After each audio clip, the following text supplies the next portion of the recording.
Hallelujah. നമ്മളിപ്പോൾ വിശ്വാസത്തിൻ്റെ ആ അർത്ഥം ഗ്രഹിച്ചുകൊണ്ട് അത് ഓരോ വ്യക്തികളുടെയും ജീവിതവുമായി ബന്ധപ്പെടുത്തി എബ്രായ ലേഖനകാരൻ എങ്ങനെ അവർ അദൃശ്യ ദൈവത്തെ കണ്ടുകൊണ്ട് ജീവിച്ചു. സ്വാഭാവികമായി സാധാരണക്കാരായ ആളുകൾ, ഇവരാരും സ്പെഷ്യൽ ഗുണങ്ങളുള്ളവരോ അല്ലെങ്കിൽ സ്പെഷ്യൽ കഴിവുകളുള്ളവരോ സ്പെഷ്യൽ എബിലിറ്റീസ് അല്ലെങ്കിൽ വലിയ ശക്തന്മാരായ ആളുകളോ മാനസികമായി ഭയങ്കര കഴിവുള്ള ആളുകളോ ഒന്നുമല്ല. എന്നിട്ടും അദൃശ്യ ലോകത്തിൽ കയറി ദൈവവും അദൃശ്യനായ ദൈവവുമായി ഉള്ള സഹവാസം കൊണ്ടാണ് അവർ ഈ വിശ്വാസത്തിന്റെ വീര്യപ്രവർത്തികളൊക്കെ ചെയ്യുന്നത്. അതുകൊണ്ട് വിശ്വാസം എന്ന് പറയുമ്പോൾ കാണാത്ത കാര്യങ്ങളുടെ ലോകത്തേക്കുള്ള നമ്മുടെ പ്രവേശനമാണ്. അദൃശ്യനായ ദൈവത്തെ നമ്മൾ തിരിച്ചറിയുകയാണ്. അത് സ്ഥൂലമല്ല, സൂക്ഷ്മമാണ്. അതിനെക്കുറിച്ച് നമുക്ക് പിന്നീട് എബ്രായ ലേഖനം 12-ാം അധ്യായത്തിൽ പറയുന്നുണ്ട്. ഞാൻ മോസസിന്റെ കാര്യം പറയുമ്പോൾ if I get time I will say it. അപ്പോൾ 7-ാമത്തെ വാക്യത്തിലേക്ക് നമുക്ക് വരാം. സമയം നമ്മൾ വളരെ പെട്ടെന്ന് ഉപയോഗിക്കുകയാണ്. 7-ാമത്തെ വാക്യത്തിൽ നമ്മളവിടെ കാണുന്നത് നോഹയുടെ കാര്യമാണ്. വിശ്വാസത്തിൽ നോഹ അതുവരെ കാണാത്തവയെക്കുറിച്ച് അരുളപ്പാടുണ്ടായിട്ട് ഭയഭക്തി കൊണ്ട് തന്റെ കുടുംബത്തിന്റെ രക്ഷയ്ക്കായി ഒരു പെട്ടകം തീർത്തു. അതിനാൽ അവൻ ലോകത്തെ കുറ്റം വിധിച്ച് വിശ്വാസത്താലുള്ള നീതിക്ക് അവകാശിയായി തീർന്നു. അതുവരെ കാണാത്തവയെക്കുറിച്ചുള്ള അരുളപ്പാട് ലഭിച്ചു. അപ്പോൾ വിശ്വാസത്തിൽ നമ്മൾ കാണുന്നത് അതുവരെ കാണാത്തവയെക്കുറിച്ചുള്ള അരുളപ്പാടാണ്. പ്രവാചകന്മാർ വന്ന് പറയുന്നതൊക്കെ നിങ്ങൾ കണ്ടിട്ടുള്ളതിനെ സ്വപ്നം കാണാനാണ്. കാണാത്തവ സ്വപ്നം കാണാൻ ഒരു പ്രവാചകൻ വന്ന് പറഞ്ഞ് ഞാൻ കേട്ടിട്ടില്ല. കാണാത്തവ നിങ്ങളുടെ അടുത്ത് വന്നിട്ട്, ഞാൻ പറഞ്ഞത് ഇപ്പോഴത്തെ നോർമൽ പ്രവാചകന്മാരുടെ കാര്യമാണെന്ന് പറയുന്നത്. നിങ്ങളുടെ അടുത്ത് വരുന്ന പ്രവാചകന്മാർ എന്തോ പറയുന്നത്? അവർ പറയുന്നത് നിന്റെ ഹൃദയത്തിൽ എന്തൊക്കെ മോഹങ്ങളുണ്ടോ അതെല്ലാം സ്വപ്നം കാണാനാണ്. ഇത് തന്നെ എന്തോരം കഷ്ടമാണെന്ന് ആലോചിക്കണം. കാരണം വേദപുസ്തകത്തിന്റെ അടിസ്ഥാന തത്വം മോഹിക്കരുതെന്നാണ്. ഇവർ വന്ന് പറയുന്നത് ഇഷ്ടംപോലെ മോഹിച്ചോളാനാണ്. അത് തന്നെ തെറ്റല്ലേ? അപ്പോൾ നിങ്ങളെ ദൈവത്തിന്റെ വചനത്തിൽ നിന്ന് ഒഴുക്കിക്കളയുന്ന, മാറ്റിക്കളയുന്ന ഇങ്ങനെയുള്ള പ്രവാചകന്മാരെ നിങ്ങൾ ദയവായി സ്വീകരിക്കരുത്. കാര്യം അവർ നിങ്ങളുടെ ആത്മീയതയെ നശിപ്പിച്ചു കളയുകയാണ്. മോഹിക്കരുതെന്നത് കർത്താവ് പറയുമ്പോൾ ഇവർ പറയും ഇഷ്ടം പോലെ മോഹിച്ചോളാൻ. മോഹം ഗർഭം ധരിച്ച് പാപം പ്രസവിക്കും. ഇവർ പറയുന്നത് മോഹിക്കുന്ന കാര്യത്തെ നിങ്ങൾ ഗർഭം ധരിക്കണം. നീ കാറ് മോഹിക്കുന്നുവെങ്കിൽ കാറ് ഗർഭം ധരിക്കണം, ഒടുവിൽ നിനക്ക് കാറ് കിട്ടും. വേദോസം പറയുന്ന മോഹം ഗർഭം ധരിച്ച് പാപത്തെ പ്രസവിക്കുന്നു. ഇവർ പറയുന്നു മോഹം ഗർഭം ധരിച്ച് കാറിനെ പ്രസവിക്കുന്നു. ഏതാ നമ്മൾ വിശ്വസിക്കേണ്ടത്? നിങ്ങൾ കാണാത്ത കാര്യങ്ങൾ, കാണാൻ കഴിയാത്ത കാര്യങ്ങൾ. കാറ് ആരും കാണാത്ത കാര്യമല്ല. അത് ഡിസൈൻ ചെയ്ത എഞ്ചിനീയർ മുതൽ ഷോറൂമിലെ സെയിൽസ്മാൻ വരെയുള്ള എല്ലാവരും കണ്ട കാര്യമാണ് നിങ്ങൾ പറയുന്ന കാറ്. അത് കാണാൻ കഴിയാത്ത കാര്യമല്ല. അത് സ്ഥൂലമായതാണ്, അത് ദൃശ്യമായതാണ്. എന്നാൽ നോഹയുടെ കാര്യത്തിൽ സംഭവിക്കുന്നു പറഞ്ഞു കഴിഞ്ഞത് അതുവരെ കാണാത്ത കാര്യത്തിലേക്ക് കയറിയത് കൊണ്ടാണ്, അല്ലെങ്കിൽ കാണാൻ കഴിയാത്ത കാര്യത്തിലേക്ക് കയറിയത് കൊണ്ടാണ് അവന് അദൃശ്യനായ ദൈവത്തെ കാണാൻ കഴിഞ്ഞത്. ഞാൻ പറഞ്ഞ മനസ്സിലാക്കണം. അവിടെ കാണാൻ കഴിയാത്ത കാര്യമാണ്. എന്നാൽ കാണാൻ കഴിയാത്തതായ ദൈവം കാണാൻ വരാൻ പോകുന്ന ഒരു കാര്യത്തെക്കുറിച്ച് നേരിട്ട് അരുളപ്പാട് കൊടുക്കുകയാണ്. അതവന് സ്വപ്നം കാണാൻ പോലും കഴിയുന്നതല്ല. എന്ന് ചോദിച്ചു കഴിഞ്ഞാൽ ദൈവം നോഹയോട് സംസാരിക്കുന്നത് മഴയെക്കുറിച്ചാണ്. അന്ന് വരെ ആരും എന്ത് കണ്ടിട്ടില്ല? മഴ കണ്ടിട്ടില്ല. അതുവരെ ഭൂമി നനഞ്ഞിരുന്നത് താഴെ നിന്ന് ഉറവുകൾ മുകളിലോട്ട് പൊന്തിയാണ്, അല്ലാതെ മുകളിൽ നിന്ന് വെള്ളം താഴോട്ട് വീണല്ല.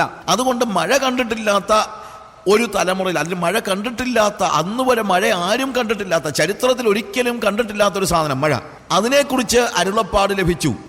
കണ്ടിട്ടില്ലാത്ത കാര്യം, ആരും കണ്ടിട്ടില്ലാത്ത കാര്യം. ഞാൻ പറഞ്ഞല്ലോ, കാണാത്ത കാര്യം, കാണാൻ കഴിയാത്ത കാര്യം എന്നതും കണ്ടിട്ടില്ലാത്ത കാര്യം എന്ന് പറയുന്നത് രണ്ടാണ്. മഴ കാണാൻ കഴിയുന്ന കാര്യമാണ്, പക്ഷെ ഇതുവരെ ആരും എന്ത് ചെയ്തിട്ടില്ല? കണ്ടിട്ടില്ല. പക്ഷെ ദൈവത്തെ ആരും ഒരു നാളും കണ്ടിട്ടില്ല. കണ്ണുകൾ കൊണ്ട്, ആത്മാവിൽ മാത്രമേ നമുക്ക് എന്ത് ചെയ്യാൻ പറ്റുള്ളൂ? ദൈവത്തെ കാണാൻ കഴിയത്തുള്ളൂ. ആത്മതലത്തിൽ പ്രവേശിക്കുന്നതിന് മാത്രമേ അദൃശ്യനായ ദൈവത്തെ കാണാൻ കഴിയുള്ളൂ. കാര്യം ദൈവം ആത്മാവാണ്. എന്നാൽ നോഹയോട് ഈ അദൃശ്യനായ ദൈവം, കാണാൻ കഴിയാത്തവനായ ആത്മാവാകുന്ന ദൈവം പറഞ്ഞു, ഞാൻ ചില കാര്യങ്ങൾ ഭൂമിയിൽ ചെയ്യാൻ പോകുകയാണ്. അവന് അരുളപ്പാട് ലഭിച്ചു. നോഹയുടെ തലമുറ എന്ന് പറയുന്നത് വളരെ അതുവരെ ഉണ്ടായിരുന്ന, ഒരുപക്ഷെ ഇന്ന് നമുക്ക് മനസ്സിലാകും. കാര്യം നോഹയുടെ കാലം പോലെ പിന്നൊരു കാലം ഉണ്ടാകുന്നത് കർത്താവ് പറയാം, അന്ന് നോഹയുടെ കാലം പോലെയും ആകും. അതായത് നോഹയുടെ കാലഘട്ടത്തിലെ എല്ലാ പ്രത്യേകതകളും നമ്മുടെ കാലഘട്ടത്തിലും ഉണ്ട്. നോഹയുടെ കാലഘട്ടത്തിലെ ജനങ്ങളുടെ പ്രത്യേകത എന്നാന്ന് ചോദിച്ചു കഴിഞ്ഞാൽ അവരെന്താണ്? അവർ തിന്നും കുടിച്ചും വിവാഹത്തിന് കൊടുത്തും വിവാഹം കഴിച്ചും പോന്നു. അതാണ് നോഹയുടെ കാലഘട്ടത്തിൻ്റെ പ്രത്യേകത. അതായത് അവരുടെ മനസ്സിൽ എന്ത് മാത്രമേ ഉണ്ടായിരുന്നുള്ളൂ? വല്ലതും തിന്നണം, വല്ലതും കഴിക്കണം, വിവാഹം കഴിക്കണം, വിവാഹത്തിന് കൊടുക്കണം, വിവാഹത്തിന് എടുക്കണം, അത്രേ ഉള്ളൂ. സോതോമിൻ്റെ കാലം വന്നപ്പോൾ പിന്നെ വിവാഹം കൂടെ അവർ വേണ്ടാന്ന് വെച്ചു. അവർ വിറ്റും നട്ടും എന്താണ്, അവർ ബിസിനസ് കൂടെ തുടങ്ങിയെന്നുള്ളതേ ഉള്ളൂ. അവിടെ വിവാഹം പോലും ഇല്ല. വിവാഹം പോലും ഇല്ലാത്തൊരു സ്റ്റേജിലേക്ക് ഇന്നും വരികയാണ്. കല്യാണം പോലും ഇല്ല. അവൻ നോഹയുടെ കാലഘട്ടം പോലെ ഒരു കാലം എന്ന് പറയുമ്പോൾ നമുക്ക് ശരിക്കും മനസ്സിലാകും നമ്മുടെ കാലഘട്ടം പോലൊരു കാലഘട്ടം തന്നെയാണ് അതും. പക്ഷെ ദൈവം വളരെയേറെ ദുഃഖിച്ചു. എന്തുകൊണ്ട്? ഞാൻ മനുഷ്യനെ ഉണ്ടാക്കുന്ന നിമിത്തം ദുഃഖിച്ചെന്ന് എഴുതി. I greed because I created മാൻ. ഞാൻ മനുഷ്യനെ സൃഷ്ടിക്കുന്ന നിമിത്തം ഞാൻ ദുഃഖിക്കുന്നു. കാരണം എന്തിനു വേണ്ടി മനുഷ്യനെ സൃഷ്ടിച്ചോ അത് നടക്കുന്നില്ല. ദൈവം എന്തിനാ മനുഷ്യനെ സൃഷ്ടിച്ചതെന്ന് ചോദിച്ചാൽ ദൈവവുമായിട്ടുള്ള സംസർഗത്തിന് വേണ്ടിയാണ്. പക്ഷേ മനുഷ്യൻ ദൈവ സംസർഗം ഉപേക്ഷിച്ചിട്ട് അവന്റെ സ്വന്തം ശബ്ദം കേൾക്കാനും സ്വന്തം ഇഷ്ടപ്രകാരം ജീവിക്കാനും തങ്ങൾക്ക് ബോധിച്ചവരെ ഭാര്യമാരായി എടുക്കാനും, അപ്പോൾ തങ്ങൾക്ക് ബോധിച്ചത് ദൈവവുമായിട്ട് അവർക്ക് യാതൊരു കമ്മ്യൂണിക്കേഷനും ഇല്ല. ദൈവവുമായിട്ട് കമ്മ്യൂണിക്കേഷൻ ഇല്ലാതിരുന്ന ആ കാലയളവിൽ നോഹയുടെ തലമുറയിൽ ഒരേ ഒരാൾ മാത്രമേ ദൈവമായിട്ട് കമ്മ്യൂണിക്കേഷൻ ഉണ്ടായിരുന്നുള്ളൂ. അതാർക്കാണ്? നോഹ. നോഹയ്ക്ക് യഹോവയുടെ കൃപ ലഭിച്ചു. നോഹയോട് ദൈവം സംസാരിച്ചു. നമ്മൾ ചിലപ്പോഴൊക്കെ പറയാറുണ്ട്, എന്റെ ബ്രദറെ, എല്ലാവരും അനാത്മികരായി ജീവിക്കുമ്പോൾ നമ്മളെങ്ങനെ ആത്മീകരായിട്ട് ജീവിക്കാൻ പറ്റുന്നത്? അല്ലെങ്കിൽ എല്ലാവരും അത് ചെയ്യുമ്പോൾ നമ്മളെങ്ങനെ ചെയ്യാതെ ജീവിക്കുന്നത്? നമ്മൾ ചിലരുടെ വർത്തമാനം കേട്ട് കഴിഞ്ഞാൽ എല്ലാവരും കള്ളന്മാരാന്ന് പറയുന്നത് കേട്ടില്ലേ? എല്ലാവരും കള്ളന്മാരൊന്നും അല്ല. അത് നിങ്ങൾ ആദ്യം മനസ്സിലാക്കണം. എല്ലാവരും കള്ളന്മാരൊന്നും അല്ല. കള്ളന്മാർ ഒത്തിരി ഉണ്ട്, പക്ഷെ എല്ലാവരും കള്ളന്മാരൊന്നും അല്ല. ഇപ്പൊ യേശു കൂടെ കൊണ്ട് നടന്ന 12 പേരിൽ ഒരുത്തൻ കള്ളനല്ലായിരുന്നു. നമ്മുടെ റേഷ്യോ ഇച്ചിരി വ്യത്യാസമായിട്ടുണ്ടെന്നുള്ളതേ ഉള്ളൂ. മറ്റേത് 11:1 ആയിരുന്നെങ്കിൽ ഇപ്പൊ ചിലപ്പോൾ 1:11 ആയിരിക്കും എന്നുള്ളതേ ഉള്ളൂ. എന്നാലും എന്തുണ്ട്? എല്ലായിടത്തും വിശുദ്ധമായി ജീവിക്കുന്ന ആളുകളും ഉണ്ട്. അപ്പൊ അതുകൊണ്ട് നമ്മൾ കണ്ടില്ലെന്ന് വെച്ച് എല്ലാവരും കള്ളന്മാരാണെന്നുള്ള ഒറ്റ വിധി നമ്മൾ വിധിക്കാൻ കഴിയത്തില്ല. ദൈവത്തെ പ്രസാദിപ്പിച്ച് ജീവിക്കുന്ന ആളുകൾ എപ്പോഴും സമൂഹത്തിൽ എവിടെയെങ്കിലും ഉണ്ട്. ധാരാളം ആളുകളുണ്ട്. 1 അല്ല 100 അല്ല 1000 ആളുകളുണ്ട്. നമ്മളവരെ കാണുന്നില്ലെന്നുള്ളതേ ഉള്ളൂ. എന്നാൽ നോഹയുടെ കാലഘട്ടത്തിൽ അങ്ങനല്ല. നോഹയുടെ കാലഘട്ടത്തിൽ നോഹ മാത്രമേ ഉണ്ടായിരുന്നുള്ളൂ ദൈവത്തിന്റെ മുമ്പിൽ കരുണ ലഭിച്ചതായ, കൃപ ലഭിച്ചതായ, അല്ലെങ്കിൽ കൃപയ്ക്ക് പാത്രീഭൂതനായ ഒരേ ഒരു വ്യക്തി. അവന്റെ ആത്മീയത സമൂഹത്തിലെ ഒരാൾക്കും മനസ്സിലാകുന്നതല്ലായിരുന്നു. നോഹയെ മനസ്സിലാക്കിയ ഒരാൾ പോലും, അവന്റെ കുടുംബത്തിലൊഴികെ വേറെ ഒരാൾ പോലും നോഹയുടെ ആത്മീയത തിരിച്ചറിഞ്ഞവരല്ല. അങ്ങനെ ഒരു സമൂഹത്തിലും ആത്മാവിന്റെ ലോകത്തിൽ ജീവിച്ചവനായിരുന്നു നോഹ എന്ന് നിങ്ങൾ മനസ്സിലാക്കണം. അതുകൊണ്ട് നമ്മുടെ സമൂഹത്തിന്റെ പുഴുക്കുത്തലുകൾ, നമ്മുടെ സമൂഹത്തിൽ പറ്റിയിരിക്കുന്നതായ പാളിച്ചകൾ, നമ്മുടെ സമൂഹം ഇങ്ങനെ, സഭ ഇങ്ങനെ അധമമായി പോയിരിക്കുന്ന കാര്യങ്ങളൊക്കെ പറഞ്ഞിട്ട് നിങ്ങൾക്ക് എക്സ്ക്യൂസ് പറയാനായിട്ട് പറ്റത്തില്ല. അങ്ങനെ ഒരു സമൂഹത്തിലും, അങ്ങനെ ഒരു സഭയിലും, അങ്ങനെ ഒരു തലത്തിലും, അങ്ങനെ ഒരു ലോകത്തിലും ആത്മീകനായി ജീവിക്കാൻ കഴിയണം നമുക്ക്. അങ്ങനെ ഒരു ലോകത്തിലും ആത്മാവിന്റെ തലത്തിലേക്ക് കയറുകയും അദൃശ്യനായ ദൈവത്തെ കാണുകയും ചെയ്യണം. ആ അദൃശ്യനായ ദൈവം നോഹയോട് പറയുമ്പോൾ അവിടെ പറഞ്ഞിരിക്കുന്നത് ഇന്നുവരെ കണ്ടിട്ടില്ലാത്ത കാര്യങ്ങളാണ്.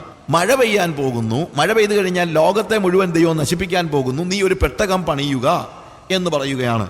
അത് കേട്ടിട്ട് നമ്മളിവിടെ വായിക്കുന്ന വാക്ക്, അതുവരെ വിശ്വാസത്താൽ നോഹ അതുവരെ കാണാത്തവയെ കുറിച്ച് അരുളപ്പാടുണ്ടായിട്ട് ഭയഭക്തി പൂണ്ട് തന്റെ കുടുംബത്തിന്റെ രക്ഷയ്ക്കായി ഒരു പെട്ടകം തീർത്തു.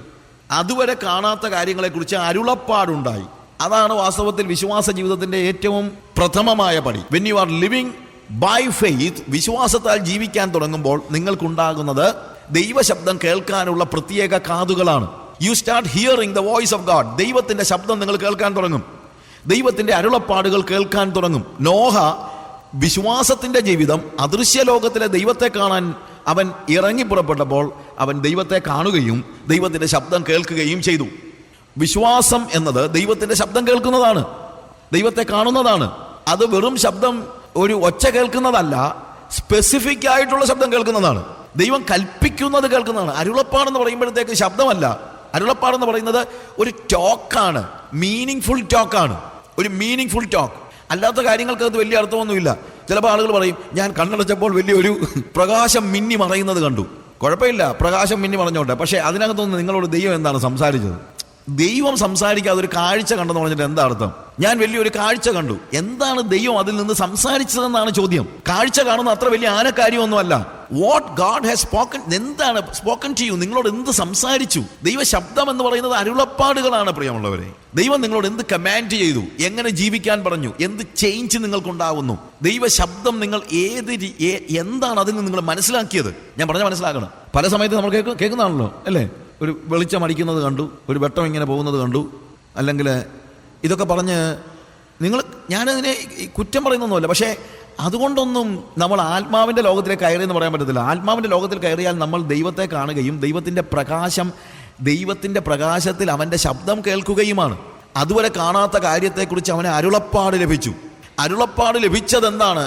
ഞാൻ ഭൂമിയെ നശിപ്പിക്കാൻ പോകുന്നു എന്ന അരുളപ്പാടാണ്. അവൻ ഭയഭക്തി പൂണ്ട്, he moved with godly fear. ദൈവത്തിന്റെ ശബ്ദം കേൾക്കുന്നവന് ഗോഡ്ലി ഫിയർ ഉണ്ടാകും, ദൈവഭയം ഉണ്ടാകും. അല്ലെങ്കിൽ വാട്ട് യു സേ, ആ ദൈവത്തോടുള്ള റെവറൻസ് ഉണ്ടാകും. അവന് വേറെ ഒരു ഭയം ഉണ്ടാകത്തില്ല. If you here the voice of God, you start fearing God and you will never fear somebody else. Or something else. അവൻ മനുഷ്യനെ ഭയപ്പെടത്തില്ല. ദൈവശബ്ദം കേൾക്കാത്തവനെ മനുഷ്യനെ ഭയപ്പെടത്തുള്ളൂ. ദൈവശബ്ദം കേൾക്കുന്നവൻ മനുഷ്യനെ ഭയപ്പെടത്തില്ല.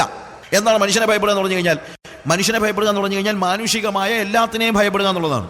മാനുഷികതയിലുള്ള ഭയമാണ്. നമ്മുടെ മാനുഷിക നിലയിൽ നമുക്കുണ്ടാകുന്ന ഭയങ്ങളെല്ലാം എന്തുകൊണ്ടാണ് സംഭവിക്കുന്നതെന്ന് ചോദിച്ചു കഴിഞ്ഞാൽ, we are not seeing God. നമ്മൾ ദൈവത്തെ കാണുന്നില്ല. We are not hearing God. നമ്മൾ ദൈവത്തെ കേൾക്കുന്നില്ല, അവന്റെ അരുളപ്പാട് ശ്രദ്ധിക്കുന്നില്ല. അതുകൊണ്ട് പ്രിയമുള്ളവരെ, we need to hear the voice of God. ദൈവത്തിന്റെ ശബ്ദം കേൾക്കണം, ദൈവത്തിന്റെ അരുളപ്പാട് കേൾക്കണം. അപ്പൊ നമ്മുടെ എല്ലാ ഭയവും പോകുന്നു. നമ്മുടെ ജീവിതത്തെക്കുറിച്ചുള്ള ഭയം പോകുന്നു, മരണത്തെക്കുറിച്ചുള്ള ഭയം പോകുന്നു, ആരോഗ്യത്തെക്കുറിച്ചുള്ള ഭയം പോകുന്നു, സൗന്ദര്യത്തെക്കുറിച്ചുള്ള ഭയം പോകുന്നു, ഭാവിയെക്കുറിച്ചുള്ള ഭയം പോകുന്നു. ഇതെല്ലാം പോകണമെങ്കിൽ എന്തുണ്ടാകണം? ദൈവത്തിന്റെ ശബ്ദം കേൾക്കണം, ദൈവത്തിന്റെ അരുളപ്പാട് ശ്രദ്ധിക്കണം. പിന്നെ അവന് ജീവിതത്തെക്കുറിച്ച് ഭയമില്ല, അവന് ജീവിക്കാനും പേടിയില്ല, അവന് മരിക്കാനും പേടിയില്ല. മരിക്കാൻ പേടിയില്ലാത്ത പലരുണ്ട്, പക്ഷെ അവർക്ക് ജീവിക്കാൻ ഭയങ്കര പേടിയായിരിക്കും. ജീവിക്കാൻ പേടിയുള്ളതുകൊണ്ട് പോയി മരിക്കുന്നവരുമുണ്ട്. അതുകൊണ്ടാണല്ലോ ആളുകൾ സൂയിസൈഡ് ചെയ്യുന്നത്. സൂയിസൈഡ് ചെയ്യുന്ന ആളുകൾക്ക് മരിക്കാൻ പേടിയില്ല, പക്ഷെ അവർക്ക് എന്തിനെ പേടിയുണ്ട്? ജീവിക്കാൻ പേടിയുണ്ട്. അതുകൊണ്ടാണല്ലോ ജീവിക്കാൻ പേടിയായതുകൊണ്ടല്ലേ അവർ പോയി എന്ത് ചെയ്യുന്നത്? സൂയിസൈഡ് ചെയ്യുന്നത്. അപ്പോൾ ദൈവശബ്ദം കേട്ടവൻ ഒരിക്കലും സൂയിസൈഡ് ചെയ്യത്തില്ല. കാര്യം അവന് ജീവിക്കാൻ പേടിയില്ല, അവന് മരിക്കാനും പേടിയില്ല. ആരെങ്കിലും അവനെ കൊല്ലാൻ വന്നു കഴിഞ്ഞാൽ ഉടനെ അവൻ ഓടി എന്തെങ്കിലും കളഞ്ഞു വെച്ച് പോകുന്ന ഒരു പരിപാടിയൊന്നുമില്ല. അവന് മരിക്കാനും പേടിയില്ല. ദൈവത്തെ ഭയപ്പെടുന്നവൻ ജീവിതത്തെ ഭയപ്പെടത്തില്ല, മരണത്തെയും ഭയപ്പെടത്തില്ല. അവനോട് മരിക്കുമെന്ന് പറഞ്ഞു കഴിഞ്ഞാൽ ഉടനെ തന്നെ അവൻ്റെ മുഴുവൻ എല്ലാ കാര്യങ്ങളും നഷ്ടപ്പെടുകയൊന്നുമില്ല. അവന് യാതൊന്നും ഫീൽ ചെയ്യത്തില്ല. പറഞ്ഞു കഴിഞ്ഞാൽ what you say, if he has, അവൻ ദൈവശബ്ദം കേട്ടിട്ടുണ്ടെങ്കിൽ അവൻ ഞാൻ എൻ്റെ കാര്യം തന്നെ പറയാം. എന്നോട് doctors you are going to die എന്ന് ഡയറക്റ്റായിട്ട് പറഞ്ഞിട്ടുണ്ട്. എനിക്ക് അസുഖത്തിൻ്റെ സമയത്ത് you are going to die. ഇപ്പോഴത്തെ ഡോക്ടേഴ്സിൻ്റെ പ്രശ്നം അതാണല്ലോ. പ്രശ്നമോ നല്ലതോ എന്തോ ആയിക്കോട്ടെ, അവർ ഇച്ചിരി സോപ്പിട്ടൊക്കെ ആയിരിക്കും പറയുന്നത്. പക്ഷേ ഉപയോഗിക്കുന്ന വാക്കുകൾ, ജെസ്സിയെ വിളിച്ചിട്ട്, ജെസ്സിയുടെ ഒരു ഫ്രണ്ടാണ് എന്നെ ട്രീറ്റ് ചെയ്തുകൊണ്ടിരുന്ന ആദ്യത്തെ ഡോക്ടർ, അയാൾ വീട്ടിൽ വിളിച്ചൊരു ചായ ഒക്കെ കൊടുത്ത് പറഞ്ഞു, Jessy prepare for anything. Prepare for anything എന്ന് പറഞ്ഞാൽ എന്താ? Prepare for anything. അവർക്കൊരു മടിയില്ല. മടി എന്നുള്ളതല്ല, അത് പറഞ്ഞാലേ പറ്റുള്ളൂ. കാര്യം അവർ പേടിച്ചു പോയി. കാര്യം ദേ ന്യൂ ദാറ്റ് അവരുടെ പ്രശ്നമല്ല. അവരുടെ മെഡിക്കൽ സയൻസ് വെച്ച് നോക്കുമ്പോഴത്തേക്ക് അവർക്കറിയാം ഞാൻ ചാകാൻ പോവാണെന്നുള്ളൂ. എന്നോട് ഡോക്ടേഴ്സ് പറഞ്ഞു, I'm sorry, we have no hope, we did everything that we could and we cannot do anything else. വേറെ ഒന്നും ചെയ്യാൻ കഴിയത്തില്ല. അപ്പോൾ എല്ലാവരും നമ്മളോട് പറയുകയാണ് you are going to die. അപ്പം നമ്മുടെ മനോഭാവം എന്താണ്? ആ മനോഭാവം എന്താണെന്ന് ഞാനൊരു പുസ്തകം എഴുതിയിട്ടുണ്ട്. അന്നേരം എന്താണ് എൻ്റെ മനസ്സിൽ വന്നതെന്നും എന്താണ് ഞാൻ ചിന്തിച്ചതെന്നും എപ്രകാരം ദൈവം എനിക്ക് സമീപസ്ഥനായിരുന്നെന്നും. ഒരു പ്രശ്നമേ ഉള്ളൂ, നമ്മൾ പലപ്പോഴും എഴുതുമ്പോൾ എന്തർത്ഥത്തിൽ എഴുതുന്നോ അതായിരിക്കത്തില്ല ആളുകൾ എഴുതുന്നത്, ആളുകൾ മനസ്സിലാക്കുന്നത്. അതിനകത്ത് ഞാൻ എഴുതിയിരിക്കുന്നത്, മരിക്കാൻ പോകുമെന്ന് ഡോക്ടേഴ്സ് പറഞ്ഞപ്പോൾ എത്രത്തോളം യേശു എനിക്ക് സമീപസ്ഥനായിരുന്നെന്നാണ് ഞാൻ എഴുതുന്നത്. അത് വായിച്ചിട്ട് പലപ്പോഴും ആളുകൾ പറയുന്നത്, അയ്യോ വലിയ രോഗമായിരുന്നു, കർത്താവ് വിടുവിച്ചല്ലേ. കാര്യം നമുക്ക് ഈ വിടുതലിൻ്റെ സാക്ഷ്യമല്ലാതെ വേറെ ഒന്നും കേൾക്കാൻ ഇഷ്ടമില്ലാത്തതുകൊണ്ടോ അല്ലെങ്കിൽ അത് മനസ്സിലാക്കാത്തതുകൊണ്ടോ. പക്ഷെ ഞാനത് എഴുതിയത് എൻ്റെ എത്ര വലിയ രോഗത്തിൽ നിന്ന് കർത്താവ് വിടുവിച്ചെന്നല്ല. വിടുവിച്ചു, അത് വേറെ കാര്യം. പക്ഷെ അതിലുപരി ആ മരണക്കിടക്കയിൽ ഞാൻ എങ്ങനെ കർത്താവിനെ അനുഭവിച്ചു എന്ന് എഴുതാനാണ് ഞാനത് എഴുതിയത്. മരണകരമായ ആളുകൾ കൊല്ലാൻ നോക്കി നിൽക്കുന്ന 70 പേര്, ഞാനും ജെസ്സിയും പിള്ളേരും ട്രാവൽ ചെയ്തുകൊണ്ടിരുന്ന വണ്ടി കത്തിക്കാനായിട്ട് ചുറ്റും കൂടിയിരുന്ന സമയത്ത് ആ വണ്ടിക്കതിരുന്ന് ഉറങ്ങിയ ആളാണ് ഞാൻ കൂർക്കം വലിക്കുന്നത് കേട്ട് ജെസ്സി ചോദിച്ചു, എന്തോ ഈ മനുഷ്യൻ നമ്മളെ കൊല്ലാനായിട്ട് നമ്മുടെ വണ്ടി കത്തിക്കാൻ നിൽക്കുകയാണ് 70 പേര്. ഞാൻ പറഞ്ഞു, നമുക്കെന്തെങ്കിലും ചെയ്യാൻ പറ്റുമോ? നമുക്കൊന്നും ചെയ്യാൻ പറ്റത്തില്ല. അവർ വണ്ടി കത്തിക്കുകയാണെങ്കിൽ നമ്മളെല്ലാം കൂടെ സ്വർഗത്തിൽ പോകും. രണ്ടിനെയും ഒരുപോലെ കാണാൻ കഴിയണമെങ്കിൽ ദൈവത്തിൻ്റെ അരുളപ്പാട് കേട്ടവനായിരിക്കണം. അവന് ഭീതിയില്ല, അവൻ ആരോഗ്യത്തെക്കുറിച്ച് ഭയമില്ല.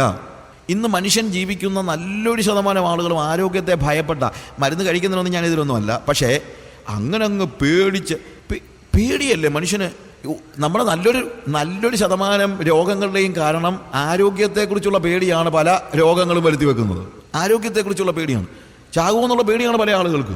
സൗന്ദര്യത്തെക്കുറിച്ചുള്ള, ഇന്ന് ഏറ്റവും കൂടുതൽ വിൽപ്പന നടക്കുന്നത് സൗന്ദര്യവർദ്ധക വസ്തുക്കളാണ്, ഇല്ലേ? ഇപ്പോൾ ആൺപിള്ളേർ പോലും സലൂണിൽ നിന്ന് ഇറങ്ങത്തില്ല. പെൺപിള്ളേർ സ്പെൻഡ് ചെയ്യുന്നതിനേക്കാളും കൂടുതൽ പൈസ ആണുങ്ങൾ സ്പെൻഡ് ചെയ്യുന്നുണ്ട്. ഈയിടെ ഞാൻ ആരോട് പറഞ്ഞു കേട്ടു.